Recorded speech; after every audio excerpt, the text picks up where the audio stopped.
Cleveland Launcher CBX irons. Should we see what they're all about? Let's get stuck in.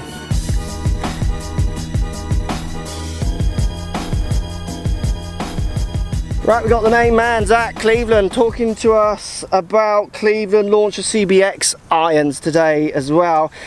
I quite like the look of these for what they're aimed at doing, kind of the ideas and who they're aimed at. It's kind of one of the better looking irons I've seen in this market, really. CBX me up then, Zach, what we got? Yeah, so these irons are a cavity back iron here. These are basically geared for accuracy and distance. There's no trade-off here with distance, but you're still getting that accuracy. We've added our Rotex face here. Okay. So that's the face we've seen in wedges? Yes, absolutely. It's got the micro milling, the laser milling, and the grooves. And then we've also got V-sole here. Yeah, which I've got on my wedges as well. Yes, yeah, so that's going to help you get through the turf. It's going to keep that ball speed up. We've also got field balancing technology, so we've taken that weight, we've moved it a little bit more towards the center of the face, so those golfers that are hitting those shots a little bit out towards the toe are going to have a little bit better feel. So who are those golfers who hit more towards the toe? I see better players missing middle to heel. Yeah. What demographic are hitting more out towards the toe? Yeah, so you know, the golfers that are playing cavity back irons now, those game improvement golfers, you know, the average golfer that's out there every weekend playing and striving to get better, these are going to be perfect for them. Okay. Now you say accuracy. I'll challenge you on the accuracy term when you talked about the grooves and what have you. Yeah. That's coming from when you get into the rough, as in from the if everyone played from a perfect fairway shot, then it's irrelevant to a certain extent what those absolutely grooves do, isn't it? You're talking about when golfers get into shots where there might be debris between ball and face, there might be an improvement of accuracy because that's going to disperse some of that rubbish a bit more, and then you can get more ball face contact. Is that what you're saying? Absolutely. So Cleveland's always kind of been known for their wedges, and we thought, well, why don't we just take our wedge grooves and stick them on an iron? Yeah, absolutely. So we've done that, and you will see an improvement, a significant improvement in spin retention out of the rough. Yeah. So in the Launcher CBX, the grooves that Zach is saying, which is going to help you when you start missing the fairway, who doesn't miss the fairway, cavity back, obviously we know what that's doing, moving weight off the face, moving it into positions that might try and keep the ball speed up across the face a little bit more. Everyone misses it. We get a very progressive design. So what I mean by that is that the wedge, which I've got in my hands here, this wedge could go in almost any set. Relatively thin top line, it's still got the help in the cavity back and the sole. All these clubs feature cup face as well, so they're removing weight from around the outside of the face, again trying to give you as much kind of consistency across that face for ball speeds when you start missing. But the wedge is a gorgeous little shape that could fit into almost any set. We step up into the 7-iron, it gets a little chunkier on top, but chunky's not a fair word, fraction amount of offset. Again, the faces do look good when they start putting their grooves that you see on the wedges on the face, because they just add a nice kind of colour and look to it. And we also get then stepping right up to the, I got 5-iron here, my longest iron, longer blade length, again getting a little thicker on top. Progression is noticeable in a positive way. It's thick where I want it to be thick, and then it calms down where I want it to calm down. I think on the shop floor these clubs will make a lot of sense to a lot of people. And then the cup face is actually only in the 4-iron to the 7-iron as well, which is quite clever. So that is also progressive like the shape, because you've got enough help in a wedge because it's got loft. If you just watch the D-plane videos, D-plane's helping you there. Right, now the numbers are interesting on these clubs. We have the lofts on the bottom, and the lofts are relatively strong, as modern clubs seem to all want to go. So this 7-iron is 30 degrees, which is going to be close to my 6-iron as I use a bladed club. Let's see what the spin numbers come out like, and the distance numbers. So I've hit that decent. It's a little kind of feathery fade. Never going to be my longest, but so that's 163 spinning at 6,300 revs. So 6,300 revs spin. That's a good number for a 7-iron for me. My 7-iron is 6,500 to 7,000 on true blade. So even though the loft is relatively low and that launched up in the air, that spin model is relatively consistent. Grooves, face, might play their role. So V-sole. You manufacturers talk about turf interaction, like it's one of those things where, like, we don't talk about turf. We only talk about, even the term turf interaction is because of you. You exactly there. Yes. What difference would the V-sole make to my turf interaction? So here you go, right? People say you hit the ball and then contact with the ground second, which is what the feeling as a coach I would give to people. But I've seen high-speed footage. That doesn't happen. Not all the if time. you get on a dewy bit of ground, you can see the club is even on a pure strike, is interacting with the turf prior to impact. So V-sole is going to help me in what way? Yeah, so you see how the leading edge here is kind of raised a little bit? Yeah. That's what it's going to do. It's going to help you get through the turf a little bit easier. It's going to maintain that speed. So your distances are going to be more consistent. You're going to hit irons closer more often. So it's going to be more consistent because you're not going to have such a drop off in speed because it's going to cut through the turf. Yes. Yes. Is what the turf interaction term is built around. Yes. Okay, interesting.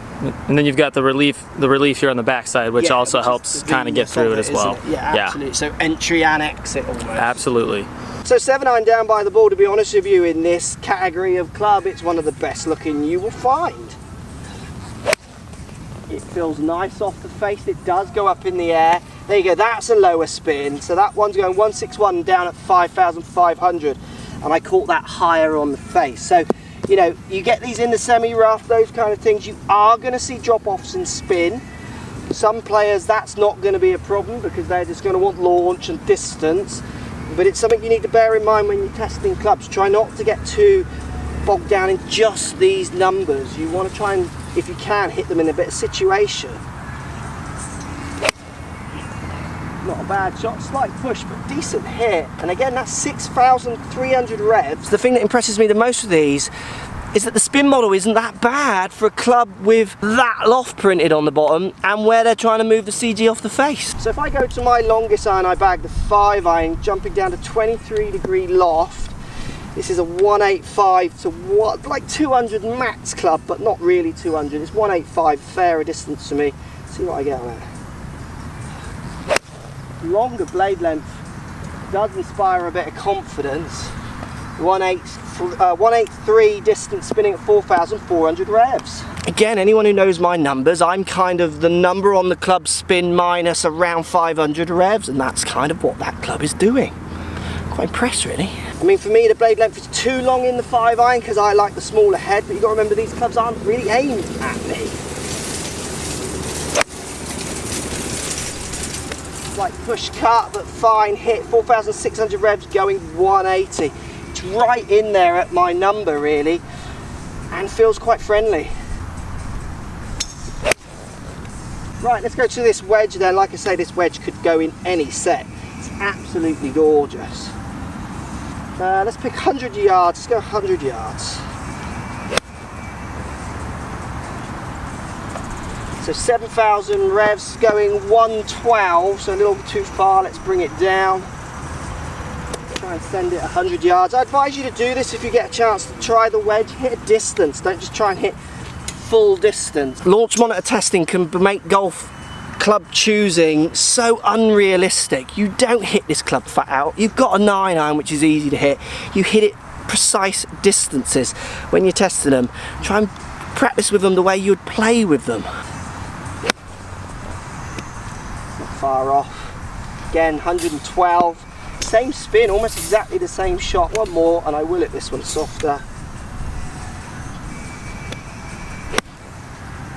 That'll be on the money.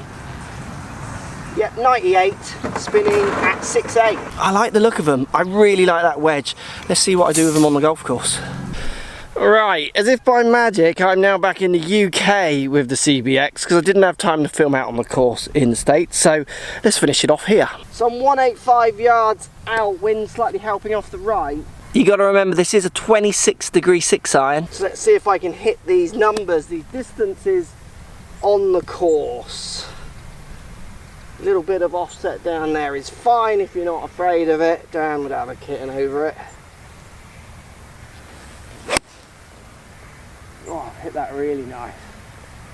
Where's that going to be the distance? Oh yeah, that looks middle of the green to me. I kind of get where Cleveland are going with this. It's simple, it's easy, and it does feel solid. Just past pin eye, but definitely take it for distance.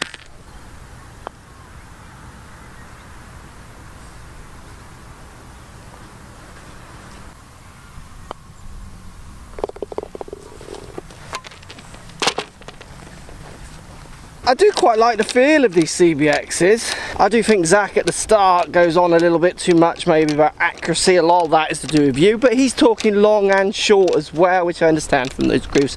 Lots of people hear the word accuracy and instantly think they're going to stop slicing it. Let's face the path, guys and girls, I'm afraid. I think for the type of iron it's trying to be, the looks are decent. The lofts are strong, but the spin numbers weren't crazy low, which then in turn makes the performance quite kind of gameable for lots of players. And it does make a very nice sound off the face, it does feel good. Let's take them back home, show you some compares of top lines, offsets, those kind of things. So, CBX and Apex. Now the Apex is a decent looking iron, slightly shorter blade length, similar on offsets, and top line slightly slimmer. So CBX may be offering a bit more help, or the feeling of more help. JPX 900, nothing really in those now, very similar offsets, very similar top lines and blade lengths. Post comments down below, which one would you go for? The Wilson C200, remember to hit that thumbs up button, post comments down below and subscribe if you're liking the compares. So here you go, look, you've got a lot of jazz on the top of C200, but very similar in shapes when you take away the visible tank.